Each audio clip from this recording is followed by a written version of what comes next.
Length of the tangent to a circle is 24 centimetre. Okay, तो इसका मतलब है कि आपके पास एक सर्कल दिया हुआ है बच्चा, ठीक है। इस सर्कल में कोई एक्सटर्नल पॉइंट क्यू है आपके पास, हम यहाँ पे एक्सटर्नल पॉइंट क्यू बना लेते हैं, ठीक है।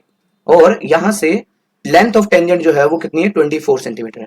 इसका मतलब यहाँ पे हम कोई पॉइंट बनाते हैं जो हमें क्या करना है, इस एक्सटर्नल पॉइंट से एक टेंजेंट ड्रॉ करना है, कर दिया हमने, और इसकी लेंथ कितनी है, 24 सेंटीमीटर। ओके, उसके बाद आगे कहता है the distance of Q from the centre is 25, यानी कि सेंटर पॉइंट से, ये हमारा सेंटर है ओ, और यहां से क्यू की जो डिस्टेंस है ये वाली, ये कितनी है यहाँ पे, 25 सेंटीमीटर है। ओके, आपको फाइंड करना है, find the radius of the circle, यानी कि यहां से लेकर पी तक की पॉइंट जो हम, ये डिस्टेंस है, ये आपको फाइंड आउट करनी है, यानी कि रेडियस, ठीक है। ये हमारी रेडियस है एक्स, ठीक है। बस हो गया हमारा काम, हमारा डायग्राम बिल्कुल एक्यूरेट है, क्योंकि हमें रेडियस फाइंड आउट करनी है, इसको हमने अज्यूम कर लिया। तो यहाँ पे हम क्या करेंगे बेटा, आपको पता है कि टेंजेंट और रेडियस के बीच में जो एंगल होता है 90 डिग्री होगा। इसके ठीक सामने हमारा पी बन जाए, एच बन जाएगा, ये हमारा पी बन जाएगा, और ये हमारा बी बन जाएगा। बस अब आपको राइट एंगल ट्रायंगल में पाइथागोरस थ्योरम लगानी है और आंसर निकाल लेना है, ठीक है। तो कैसे करना है बच्चा, इसको हम सॉल्व कर लेते हैं। तो सॉल्व कैसे करेंगे, बहुत आसान है। सबसे पहले जो आपको गिवन है उसको आप लिख लीजिए, ठीक है। तो हमें कैसे लिखना है, as P Q is a tangent to the circle, ठीक है। ये लाइन लिखनी जरूरी है, क्योंकि यहीं पे हम क्या शो कर पाएंगे कि O P is perpendicular to P Q, ठीक है। तभी हम इसको क्या प्रूव कर रहे हैं, यहाँ पे 90 डिग्री एंगल प्रूव किया, ठीक है। So therefore triangle O P Q is a right angle triangle, ठीक है। तो राइट एंगल ट्रायंगल बन गई, इसका मतलब है यहाँ पे हम यूज करेंगे by using Pythagoras theorem. So H square is equal to B square plus P square, ये आपको यहाँ पे करना है, ठीक है। तो यहाँ पे हम एच स्क्वायर की वैल्यू 25 का whole square equals to B है हमारे पास एक्स का स्क्वायर, और पी हो जाएगा हमारे पास 24 का स्क्वायर। बस इसको सिंप्लीफाई करेंगे, हमारा आंसर आ जाएगा। कैसे करेंगे, इसको सिंप्लीफाई कर लेते हैं। देखो यहाँ पे 25 का स्क्वायर करें तो ये बन जाएगा 625 इक्वल्स टू एक्स स्क्वायर, और यहाँ पे 24 का स्क्वायर करें तो 576 हमारा बनता है। इसको लेफ्ट साइड में लेके जाएं, ठीक है। तो लेफ्ट साइड में लेके जाते हैं तो वैल्यू कितनी आती है, 625 minus 576 equals to X square. इनको माइनस करेंगे तो आंसर आएगा आपके पास 49, ओके, और इक्वल्स टू एक्स स्क्वायर, और एक्स स्क्वायर स्क्वायर हटाएंगे तो यहाँ पे अंडर रूट आ जाएगा, तो 7 आपके पास वैल्यू आ जाएगी एक्स की, ठीक है। तो ये वैल्यू आपके पास आ गई एक्स की वैल्यू, ओके। तो हमारा ऑप्शन में कौन सा आंसर आएगा, 7 सेंटीमीटर, यहाँ पे ये आंसर आ जाएगा, ओके। आई होप आपको क्लियर होगा बेटे पहला क्वेश्चन। क्वेश्चन नंबर 2 की तरफ चलते हैं। क्वेश्चन नंबर 2 का डायग्राम यहाँ पे ऑलरेडी बना हुआ है, आप देख सकते हो in figure 10.11। TP and T Q are two tangents to a circle with the centre O, and P O Q कितना है यहाँ पे 110 है।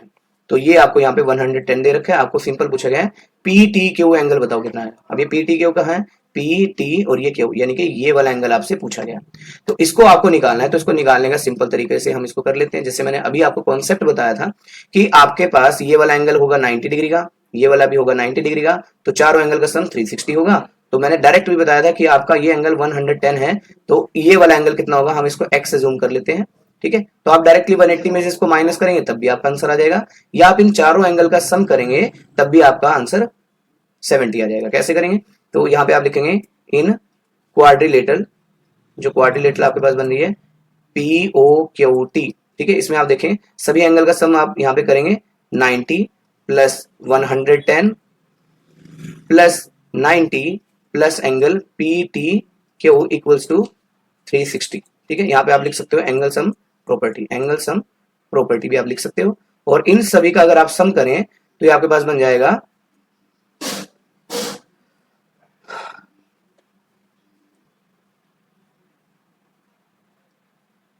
90 प्लस और पी टी क्यू यहाँ पे आपके पास आ जाएगा 360 डिग्री, ओके। जब हम इसको राइट साइड में शिफ्ट करेंगे तो आप इसको माइनस कर सकते हो, P T Q equals to 360 minus 290, और जब आप इसको माइनस करेंगे तो आपका आंसर भी आ जाएगा, ठीक है। आपके पास वैल्यू कितनी बनेगी, angle P T Q equals to 70 degree, ठीक है। इस तरह से भी आप कर सकते हो, या मैंने ऑल्टरनेट मेथड आपको बताया था कि angle 110 plus angle x equal to 180 भी करके आप डायरेक्टली निकाल सकते हो, क्योंकि मैंने बताया था कि दो अपोजिट एंगल का, इसका और इसका जो सम होगा बेटे वो कितना होगा 180 होगा, राइट। तो आप ऐसे भी करके अल्टरनेटली डायरेक्टली भी आंसर निकाल सकते हो। अगर आपके पास एमसीक्यू क्वेश्चन में आया है तो आप डायरेक्टली भी आंसर इस तरह से निकाल सकते हो, या आप अगर 2 नंबर में क्वेश्चन आता है तो आप ट्रेडिशनल मेथड से इस तरह से भी कर सकते हो, ठीक है। ये बाय ऑप्शन आप कर सकते हो, इसका भी तरीका आसान है, ठीक है। ओके, चलिए last question of this exercise, इसको भी कंप्लीट कर लेते हैं। नहीं, लास्ट क्वेश्चन है, क्वेश्चन नंबर 3 है।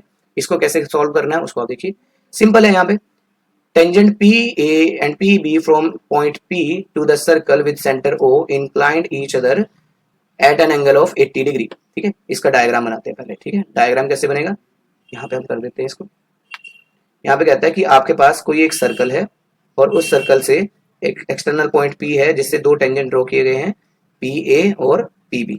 ये A पॉइंट है, ये आपका B पॉइंट है, और यहाँ पे जो एंगल बन रहा है इनके बीच में inclined with at an angle centre with O, यानी कि ये आपका सेंटर पॉइंट O है। और ओके, यहाँ पे जो एंगल बन रहा है ये आपका कितना है 80 डिग्री है। तो आपसे क्वेश्चन में क्या पूछा गया है, POA एंगल आपसे पूछा है। तो आपको यहाँ पे P को O से यहाँ तक ज्वाइन कराना पड़ेगा, और आपसे POA यानी कि ये वाला एंगल आपसे यहाँ तक का पूछा गया, ठीक है। तो आपको पता है कि बेटे यहाँ पे कि जब हम ये लाइन यहाँ पे ड्रॉ करते हैं तो ये 80 डिग्री को हाफ में डिवाइड कर देता है, ठीक है। तो आप सिंपल समझिए, ये एंगल अगर हाफ हाफ में डिवाइड हो जाता है तो ये एंगल कितना होगा 40 डिग्री। ये एंगल आपको पता है कि टेंजेंट और परपेंडिकुलर ये दोनों आपस में होते हैं, यानी कि ये 90 डिग्री है, तो ये एंगल आप ऑटोमेटिकली निकाल सकते हो। इस तरह से निकालेंगे तीनों का सम करके। एक तरीका ये है इसको करने का, ठीक है। तो बच्चे एक तरीका तो ये है इसको करने का। दूसरा तरीका क्या है, दूसरे तरीके में हम क्या कर सकते हैं, जो ट्रेडिशनल मेथड है हमारा, ठीक है, उस ट्रेडिशनल मेथड को भी अपना लेते हैं। कैसे करते हैं कि आप एक सर्कल लेंगे, इस सर्कल में यहां से लेकर ये 2 टेंजेंट जो हमने बनाए हैं, ठीक है, एक्सटर्नल पॉइंट P से ये और ये, ठीक है। तो आपको मैंने बताया था कि ये वाला एंगल 80 डिग्री है, तो सबसे पहले आप इस एंगल को यहाँ पे फाइंड आउट कर लीजिए। ये ऑलरेडी 90 है, ये भी 90 है, ठीक है। तो यहाँ पे हम एंगल सम प्रॉपर्टी लगा के इसको भी निकाल सकते हैं। और जब ये एंगल आएगा तो हम इसका क्या कर देंगे बेटे, यहाँ से हाफ एंगल कर देंगे, मतलब हमें सिर्फ इतना एंगल यहाँ पे निकालना होगा। तो कैसे करते हैं, पहले हम इस मेथड को ही फॉलो कर लेते हैं अभी के लिए। तो सिंपल आप क्या करेंगे, इन क्वाड्रिलेटरल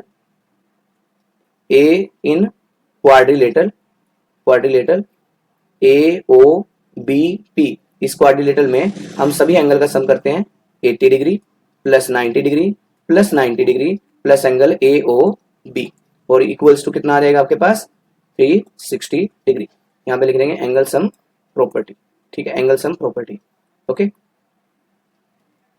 उसके बाद आपको इनको सम करना है, ये हो जाएगा 260 plus angle AOB equals to 360, और जब इसको राइट में शिफ्ट करेंगे तो AOB की वैल्यू कितनी आएगी 360 माइनस 260, तो आंसर आ जाएगा 100 डिग्री। तो जब 100 डिग्री आपके पास एंगल आ गया, तो मैंने अभी आपको बोला कि आपसे क्वेश्चन में पूछा गया है एंगल POA, आपको सिर्फ ये वाला एंगल यहाँ पे फाइंड आउट करना है, ठीक है। तो जब आपको ये वाला एंगल फाइंड आउट करना है तो इसके लिए हम क्या करेंगे, therefore angle POA is equal to half कर देंगे इसका एंगल AOB का, ठीक है। तो हाफ ऑफ एंगल 100 डिग्री, इसको कट करें तो आपका पास आंसर आता है 50 डिग्री। तो एंगल POA आपका कितना हो जाएगा 50 डिग्री हो जाएगा। तो 2 मार्क्स में आता है, इस तरह से आप कर सकते हो। अगर 1 मार्क्स में आए तो आपको जो मैंने अभी ट्रिक बताई है यहाँ पे, ये कॉन्सेप्ट बताया है, तो डायरेक्टली भी आप कर सकते हो। ये 40 है, ये आपका 90 है, और ये वाला जो एंगल होगा एंगल सम प्रॉपर्टी से 180 करके भी आप निकाल सकते हो, ठीक है। तो आपका आंसर आया 50 डिग्री, यानी कि A option is the correct answer, ठीक है। तो ये आपकी क्वेश्चन नंबर 3 हो गए बेटे। आगे बढ़ते हैं क्वेश्चन नंबर 4 की तरफ। तो क्वेश्चन नंबर 4 में आपको कहा गया है prove that tangent drawn at the end of the diameter of the circle are parallel, ठीक है। ये आपको प्रूव करना है। इसका मतलब है कि आपको बच्चे यहाँ पे एक सर्कल दिया गया है, ठीक है, सिंपल समझिए, और इस सर्कल पे आपको एक डायमीटर बनाना है। मान लीजिए हमने एक पॉइंट A ले लिया और एक पॉइंट B ले लिया, और इसका सेंटर पॉइंट है O, ठीक है।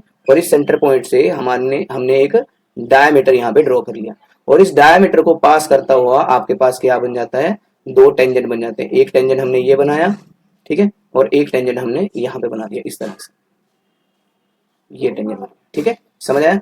तो जो अभी आपने यहाँ पे डायग्राम में बनाया, इसी डायग्राम को आपको यहाँ पे क्या करना है, गिवन में लिखना है। तो गिवन में क्या हुआ, O B the centre of circle. Simple language में लिखवा रहा हूं बेटे, बड़े ध्यान से लिखिएगा, और ऐसे भी आप एग्जाम में लिख सकते हैं, कोई दिक्कत नहीं।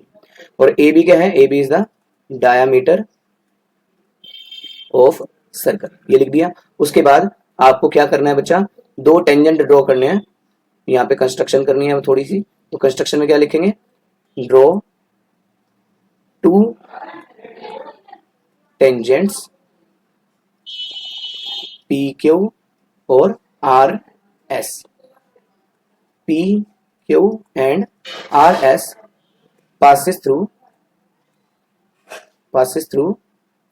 A and B respectively. ठीक है, मतलब P क्यू जो है वो पास कर रहा है A पॉइंट से और आर एस पास कर रहा है B पॉइंट से। बस ये हमने कंस्ट्रक्शन कर दिया। अब हम यहाँ पे करते हैं टू प्रूव, कि हमें प्रूव क्या करना है। हमें सिंपल सा काम बोला गया है कि दोनों टेंजेंट को प्रूव करना है पैरेलल। इसका मतलब ये हुआ आपको P क्यू को पैरेलल करना है आर एस के साथ, सिंपल ये काम करना है। अच्छा, कोई दो लाइनें पैरेलल कब होती हैं, कोई दो लाइनें पैरेलल कब होती हैं, तो आप सिंपल समझिए कि जब हमारे पास कोई ट्रांसवर्सल लाइन होती है और इसके ऑल्टरनेट इंटीरियर एंगल जो होते हैं आपस में इक्वल हो जाएं, तब हम कहते हैं कि दोनों लाइनें पैरेलल है। या आप उल्टा बोल दीजिए कि अगर किसी ट्रांसवर्सल लाइन के साथ ऑल्टरनेट एंगल इक्वल हो जाए तो हम कहेंगे कि ये दोनों लाइनें पैरेलल हैं। सिंपल।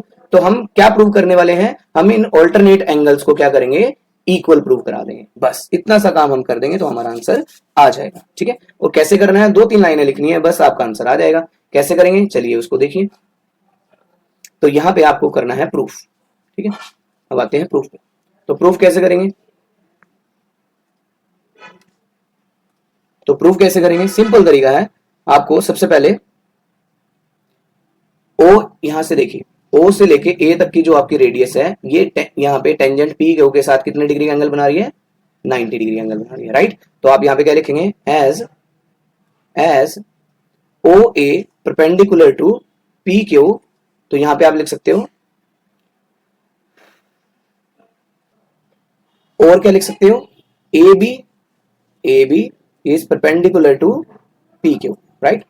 समझ आ रहा है। उसके बाद इसी तरह यहां पे आप, इसका मतलब क्या हुआ, एंगल पी ए बी जो एंगल होगा वो कितने डिग्री का होगा, 90 डिग्री होगा। ओके, इसी तरह आप क्या करेंगे, एज सिमिलरली, फिर आप यहां पे लिखेंगे सिमिलरली वर्ड लिख के सेम लिख सकते हो, सिमिलरली एंगल दिस वन, ये वाला जो एंगल होगा ये भी कितने डिग्री का होगा, 90 डिग्री होगा, क्योंकि ओ बी परपेंडिकुलर है आर एस के ऊपर, ओ बी परपेंडिकुलर है आर एस के ऊपर। या आप बोल सकते हो कि ए बी भी परपेंडिकुलर है किसके ऊपर, आर एस के ऊपर, राइट। या बी ए भी बोल सकते हो आप, एक ही बात है। ठीक है, तो इससे हमें क्या मिला, angle S B A is also 90 degree, right, क्योंकि परपेंडिकुलर है तो 90 होंगे। इसका मतलब ये क्वेश्चन नंबर 1 है, ये क्वेश्चन नंबर 2 है। ठीक है, तो आप देखेंगे फ्रॉम इक्वेशन 1 एंड 2 इक्वेशन से क्या होगा, angle P A B angle equal हो जाएगा एस बी ए के साथ। ठीक है, और आपस में अगर हम इनको देखें तो ये बन रहे हैं ऑल्टरनेटिव इंटीरियर एंगल्स। तो ऑल्टरनेटिव इंटीरियर एंगल प्रॉपर्टी की वजह से हमारी ये जो लाइनें हैं, आप देखें ये दो लाइनें हैं और इनके ऑल्टरनेट इंटीरियर एंगल, ये वाला एंगल इधर और ये वाला एंगल इधर, ये दोनों के दोनों इक्वल हो गए हैं। इसका मतलब क्या हुआ कि आर एस और पी के दोनों लाइनें क्या होंगी, आपस में पैरेलल हो जाएंगी। Therefore P Q parallel to R S. ठीक है, बस यही आपको प्रूव करना था, ये हमारा आंसर है। ठीक है, आई होप आपको ये क्वेश्चन क्लियर हुआ होगा। चलिए नेक्स्ट क्वेश्चन की तरफ बढ़ते हैं। सो बच्चों, क्वेश्चन नंबर 5 में आपको बोला गया है, prove that perpendicular at the point of contact to the tangent to a circle passes through the centre. इसका मतलब है कि आपको यह प्रूव करना है कि आपके पास एक सर्कल है और उस सर्कल का जो सेंटर पॉइंट है लेट्स से ओ है, और इससे पास करता हुआ एक टेंजेंट आप जब ड्रॉ करते हैं, मान लीजिए आपने एक टेंजेंट ड्रॉ किया ये, ठीक है, यहाँ पे पॉइंट पी हम अज्यूम कर लेते हैं और ए भी कोई एक टेंजेंट हमने यहाँ पे बना लिया। ठीक है, बना लिया। उसके बाद आपको सिर्फ ये प्रूव करना है कि आप जब इस टेंजेंट के ऊपर एक परपेंडिकुलर लाइन ड्रॉ करते हैं, ऊपर की तरफ परपेंडिकुलर जाता है, यानी कि यहाँ पे 90 है, तो ये जब ये ऊपर की तरफ जाता है तो ये आपके सेंटर पॉइंट से पास करके जाता है, ये आपको प्रूव करना है। ठीक है, तो हम क्या करेंगे इसको प्रूव करने के लिए, हम अपनी तरफ से सपोज कर लेते हैं कि ये सेंटर पॉइंट से पास करके नहीं जाता, ये किसी अदर पॉइंट क्यू से पास करके जाता है। हम मान लेते हैं यहाँ पे क्यू पॉइंट है, इससे पास करके जा रहा है। ठीक है, हम सेंटर से मानते नहीं। तो अब हमें लिखना कैसे है इसको, ये यहां से हमारा क्वेश्चन का आंसर शुरू हो जाता है। तो हम सोल्यूशन करते हैं। तो सबसे पहले हम करते हैं कि हमारे पास जो गिवन है वो गिवन क्या क्या है उसको हम लिख लेते हैं कि ओ क्या है हमारे पास, be the centre of the circle. हमने सर्कल का सेंटर मान लिया ओ को, और एक टेंजेंट ड्रॉ किया, टेंजेंट ए बी क्या है, tangent to the circle at point P, हमने P मान लिया। तो इसका मतलब ये है कि जब हम इसको P पॉइंट पे टेंजेंट ड्रॉ करते हैं, ठीक है, तो इससे हमें क्या पता चलता है कि हमारी जो स्टेटमेंट है वो ये कहती है कि आपके पास जो रेडियस होती है और वो टेंजेंट होता है उसके बीच में जो एंगल होता है वो 90 डिग्री होता है। ठीक है, तो इससे तो जो हमने अभी लाइन लिखी है इससे तो यही प्रूव होता है, राइट। तो हम यहां पे क्या लिखेंगे, देयरफॉर इससे हम क्या लिखेंगे, टेंजेंट, हम यहां पे लिखेंगे tangent at a point to a circle is perpendicular, ये लाइन आपको लिखनी पड़ेगी, perpendicular to the radius of circle, ये लाइन आपको लिखनी है। इसका मतलब तो सिंपल हुआ कि आपका जो OP है वो परपेंडिकुलर होगा किसके साथ, AB के साथ। इसका मतलब ये होता है, दिस इंप्लाइज कि एंगल OPB जो है वो आपका कितने डिग्री का बनना चाहिए, 90 डिग्री बनना चाहिए। ये हम अभी तक पढ़ते आए हैं, पर हम अभी मान के क्या चल रहे हैं कि हमारे पास कोई अनदर पॉइंट है Q। ठीक है, let us suppose it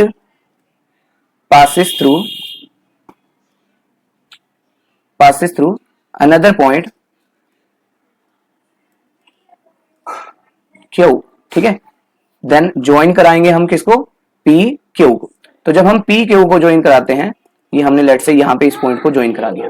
okay, तो ज्वाइन कराने के बाद भी हमारे पास क्या आता है, जो हमने थ्योरम्स पढ़ी है, स्टेटमेंट पढ़ी है, तो वो क्या कहती है कि इसके बीच में भी जो एंगल होगा, ये वाला जो एंगल होगा, ये भी कितना होना चाहिए, 90 डिग्री होना चाहिए। तो जो हमने कंस्ट्रक्शन किया है तो उसके हिसाब से तो एंगल, या फिर आप बोल सकते हो कि जो आपका PQ है वो भी परपेंडिकुलर होगा किसके ऊपर, AB के होगा। इसका मतलब क्या हुआ कि एंगल QPB वो भी आपका कितने डिग्री होना चाहिए, 90 डिग्री होना चाहिए। पर अगर हम इसको इक्वेशन नंबर 1 माने और इसको इक्वेशन नंबर 2 माने, तो दोनों केसेस में ये दोनों इक्वल कब हो सकते हैं, ये तो पॉसिबल ही नहीं है। आप देख पा रहे हैं कि यहाँ पे अगर डायग्राम से देखें तो ये एंगल हमारा छोटा बनता है और ये एंगल हमारा बड़ा बन जाता है। तो उस हिसाब से हम देखें डायग्राम के अकॉर्डिंग, तो ये जो हमने कंस्ट्रक्शन किया है फ्रॉम इक्वेशन 1 और 2 से, तो ये दोनों रॉन्ग हो जाते हैं। इसका मतलब ये हुआ, ठीक है, from equation 1 and 2 it is only possible, ये कब पॉसिबल हो सकता है, ओनली पॉसिबल व्हेन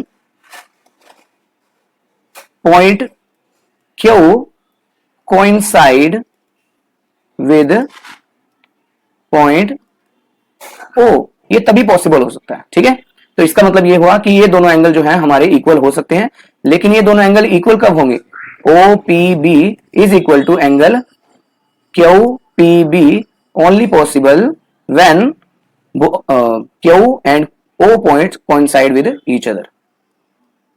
ठीक है, समझ आया, बस आपको इतना करना था। therefore we can say that we concluded that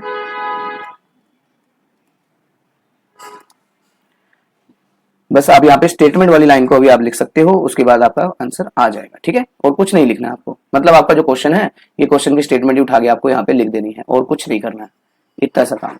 ठीक है, आई होप आपको क्लियर होगा ये क्वेश्चन। चलिए अगले क्वेश्चन की तरफ बढ़ते हैं। तो क्वेश्चन नंबर 6 में आपको बेटे एक स्टेटमेंट दी गई है, यहाँ पे कहता है length of the tangent from the point A at a distance 5 centimetre from the centre. इसको आपको यहां से यहां तक आपको पढ़ना है। इसको पहले वो कहता है कि आपके पास एक सर्कल बना हुआ बच्चा, इस सर्कल में आपका सेंटर पॉइंट O है ओके, और कोई एक्सटर्नल पॉइंट ए आपको यहां पे दे रखा है, और ए से सेंटर तक की डिस्टेंस, ध्यान से समझिएगा, ये स्टेटमेंट थोड़ी सी घुमावदार है बट आप इसको ध्यान से पढ़ेंगे तो आपको आ जाएगा। ए पॉइंट से जो डिस्टेंस है 5 सेंटीमीटर फ्रॉम द सेंटर, यानी कि सेंटर से लेके आपकी ये जो डिस्टेंस है ये 5 सेंटीमीटर दे रखी है, और कहता है कि लेंथ ऑफ टेंजेंट, अब यहां तक पढ़ना है इसको और सीधा लास्ट में चला जाना है। लेंथ ऑफ द टेंजेंट यहां पे दे रखी है of this circle is 4 centimetre, right. इसका मतलब है टेंजेंट तो हमारा यहां पे कहीं बनेगा, तो हम यहां से यहां तक एक टेंजेंट ड्रॉ कर लेते हैं। तो इस टेंजेंट की लेंथ है 4 सेंटीमीटर, ओके। और हमें फाइंड क्या करना है, find the radius of the circle. इसका मतलब है यहां से हमें इसको कोई पॉइंट मान लेते हैं, लेट्स से बी पॉइंट मान लेते हैं, तो ओ बी आपको यहाँ पे फाइंड आउट करना है, ये आपकी रेडियस है, इसको आर मान लेते हैं, ठीक है। तो आपके पास ये डायग्राम बन गया, बड़ा इंपॉर्टेंट है ये डायग्राम, क्योंकि डायग्राम अगर आपने डायग्राम में 5 को ऊपर और इसको नीचे कर दिया तो आपका क्वेश्चन गलत हो जाएगा, तो बड़े ध्यान से करना है बेटे इसको, ठीक है। चलिए अब आंसर करते हैं, बहुत आसान हो चुका है हमारे लिए। सो यहाँ पे आपको क्या करना है, कुछ पॉइंट्स को मार्क करना है कि ए बी क्या है हमारे पास, ए बी है आपके पास 4 सेंटीमीटर, और ए ओ है आपके पास 5 सेंटीमीटर, और आपको रेडियस फाइंड आउट करना है, radius that is O B, वो कितना है आपके पास, हमने उसको आर अज्यूम कर लिया, से आर, ठीक है। अब इसको निकालना है, अब क्योंकि हमें पता है कि राइट एंगल यहाँ पे हमारे पास टेंजेंट और रेडियस के बीच में बनता है, तो हम यहाँ पे सीधा कर लेते हैं बाय पाइथागोरस थ्योरम। तो पाइथागोरस थ्योरम कहती है H square is equal to B square plus P square. तो h की वैल्यू कितनी है आपके पास, आपको ध्यान से देखना है इसको बेटे, कि 90 के ठीक सामने हमेशा हमारा क्या बनता है बेटे, h बनता है, ठीक है। इसको आप b मान सकते हो, इसको आप p मान सकते हो, ओके। तो h हो गया हमारे पास 5 का स्क्वायर इक्वल टू b की वैल्यू है आपके पास r स्क्वायर, और यहाँ पे p है आपके पास 4 स्क्वायर। इसको सिंप्लीफाई करेंगे 25 equals to r square plus 16, इसको लेफ्ट में लेके जाएंगे तो 25 minus 16 equal to r square, इन दोनों को माइनस करें तो 9 इक्वल्स टू r स्क्वायर, और यहाँ पे 3 आपके पास रेडियस आ जाती है, यानी कि रेडियस कितनी होगी 3 सेंटीमीटर आ जाएगी, ठीक है। इतना सिंपल क्वेश्चन है बेटा, ओके। चलिए अगले क्वेश्चन की तरफ बढ़ते हैं। नेक्स्ट क्वेश्चन, यहाँ पे ये क्वेश्चन भी थोड़ा सा इंपॉर्टेंट है, बस इसको ध्यान से करेंगे तो आपको आ जाएगा, बहुत आसान है, ध्यान से देखिएगा। 2 concentric circles are of radius 5 centimetre and 3 centimetre. अब कॉन्सेंट्रिक सर्कल का मतलब है कि आपके पास एक सेंटर पॉइंट है, आपके पास एक सेंटर पॉइंट है और इसके अराउंड 2 सर्कल बनाए गए हैं। लेट से एक सर्कल हमने ये बनाया, ठीक है, इसको नाम लिख देते हैं हम C1, ठीक है, और इसके अराउंड एक और सर्कल बनाना है यहाँ पे इस तरह से, ये हमने बना लिया। डायग्राम पे ध्यान मत दीजिएगा, बस आप समझते कोशिश कीजिएगा कॉन्सेप्ट के बारे में, ठीक है। 2 सर्कल हमने बनाए, एक बनाया C1 और दूसरा हो गया C2, ओके।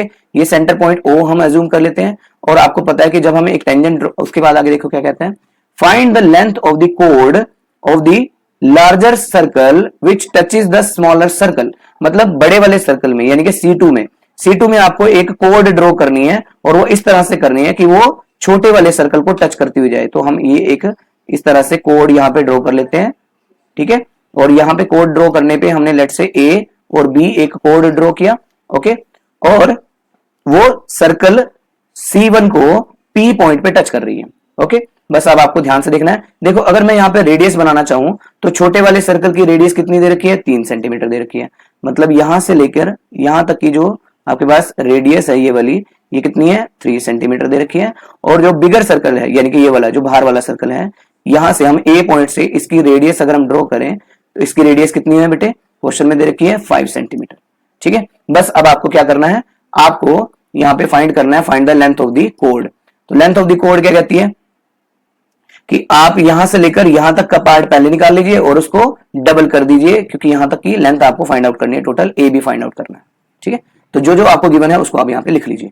तो पहले क्या लिखना है आपको, जो गिवन है आपको पहले उसको हम लिख लेंगे। यहाँ पे गिवन क्या बचा कि रेडियस R1 हम मान लेते हैं स्मॉल को 3 सेंटीमीटर, और R2 मान लेते हैं 5 सेंटीमीटर बिगर सर्कल को, ठीक है। इसका मतलब है यहाँ पे ब्रैकेट में आप लिख सकते हो कि R1 आपका क्या है, OP है, और आपका R2 क्या है, OA है, okay.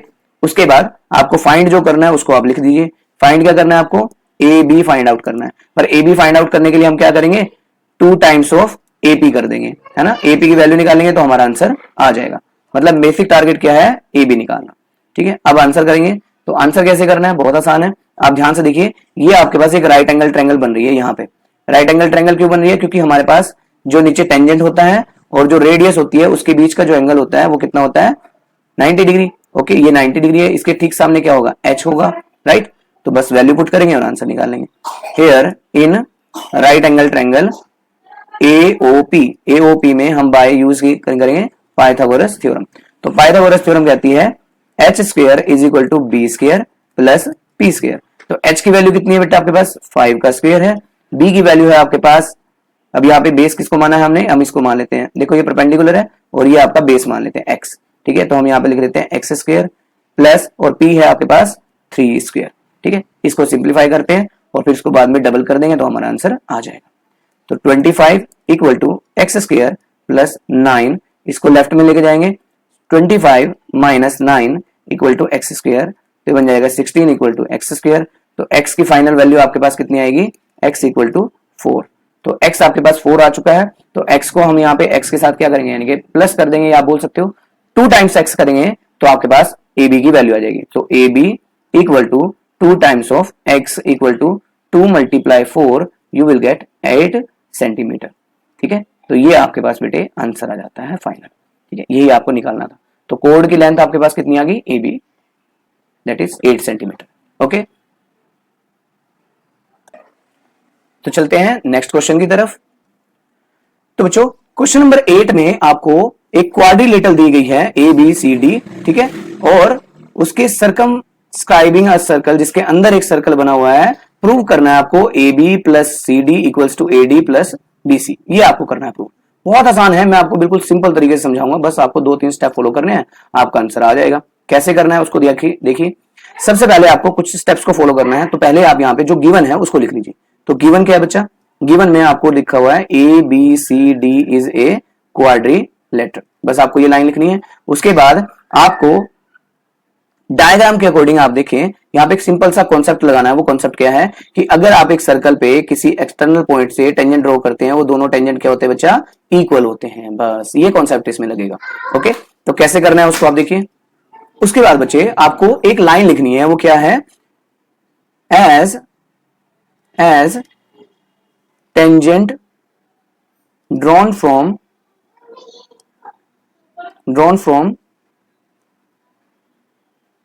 external point are equal, ठीक है। जब भी आप एक एक्सटर्नल पॉइंट से कोई दो टेंजेंट ड्रॉ करते हैं तो वो क्या होंगे?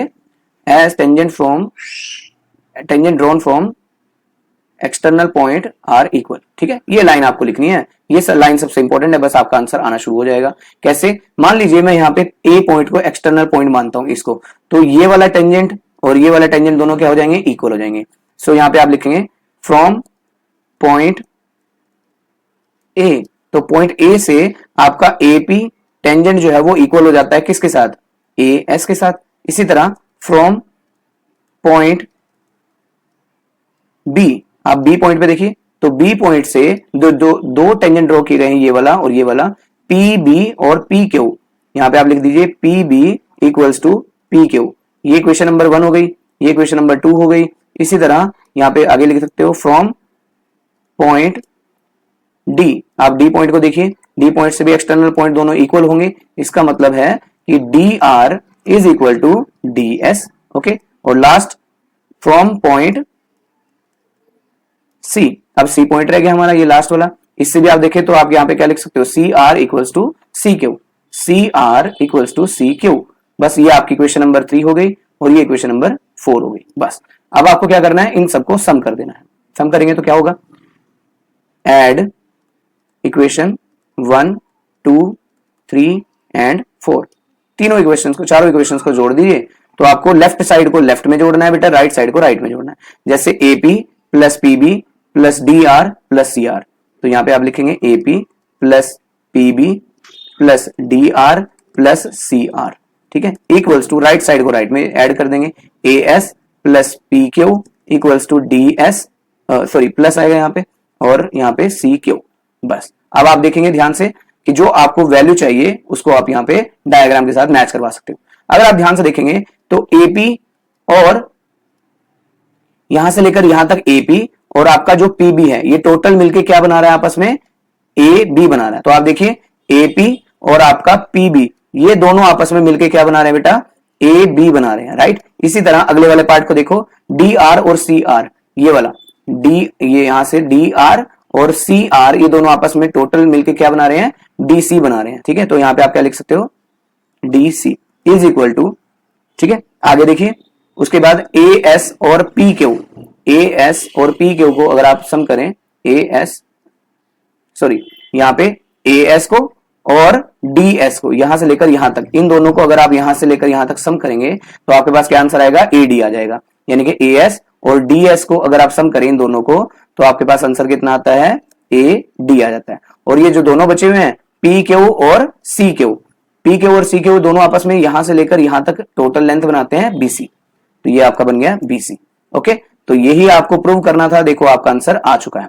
देखो यही आपको यहाँ पे प्रूव करना था, ये वाला पार्ट आप देखिए, यही आपका आंसर है और हमने भी यही चीज निकाली है। इनके नाम आगे पीछे हो सकते हैं, इससे कोई फर्क नहीं पड़ता, ये आपका फाइनल यहाँ पे हमने प्रूव कर दिया।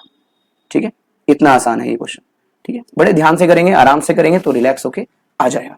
ठीक है, तो बच्चों आज की वीडियो में इतना ही, फिर मिलूंगा आपको नेक्स्ट वीडियो में। नेक्स्ट क्वेश्चंस को कंटिन्यू करेंगे हम, जिसमें 8 क्वेश्चंस हमने इस वीडियो में कवर किए हैं और रिमेनिंग क्वेश्चंस को हम नेक्स्ट वीडियो में कवर करेंगे और ये चैप्टर हमारा खत्म हो जाएगा बेटे। जो इंपॉर्टेंट क्वेश्चंस थे, जो एग्जांपल्स थे, वो जो थ्योरम्स थी, वो सब मैंने आपको इसमें 2 या 3 वीडियो में कवर हो जाएंगे, वो सब मैंने आपको बताए हैं। तो वीडियो को एंड तक जरूर देखिएगा, तभी आप इन सभी क्वेश्चंस के कॉन्सेप्ट को भी समझ पाएंगे और इसको अंडरस्टैंड कर पाएंगे। बस आप इसको रिटर्न में प्रैक्टिस जरूर करते रहिएगा ताकि आपके कॉन्सेप्ट्स भी क्लियर रहे। ओके, तो बच्चों कैसी लगी आपको वीडियो, कमेंट जरूर कीजिएगा और अगर आप चैनल पर पहली बार आए हैं तो चैनल को सब्सक्राइब और वीडियो को लाइक भी कर दीजिएगा।